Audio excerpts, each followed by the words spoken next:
సాధారణ లిథియం నాణ్యత 220 ppm part per మిలియన్గా ఉంటుంది. కానీ కాశ్మీర్లో కనుగొన్న లిథియం నాణ్యత ఏకంగా 500 ppmగా ఉంది. లిథియంను ఇతర లోహాలతో కలిపి మిశ్రమ లోహంగా తయారు చేస్తారు. విద్యుత్తుతో నడిపే వాహనాల బ్యాటరీల తయారీకి లిథియం కీలకం. ల్యాప్టాప్లు, సెల్ ఫోన్లు, డిజిటల్ కెమెరాలు, కంప్యూటర్లు, విద్యుత్ పరికరాలు, ఇతర విద్యుత్ పరికరాల బ్యాటరీ తయారీలోనూ, గాజు, సిరామిక్ పరిశ్రమల్లోనూ లిథియం వాడకం అధికం.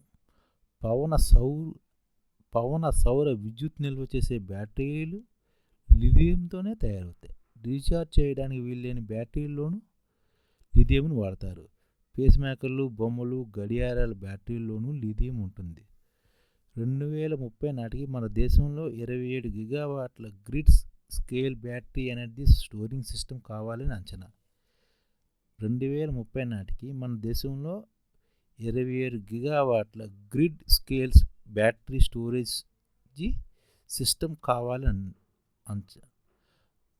రానున్న రోజుల్లో లిథియం అవసరం ఎన్నో రెట్లు పెరిగిపోతుంది. అంతర్జాతీయంగా లిథియం మార్కెట్ వేగంగా విస్తరిస్తుంది.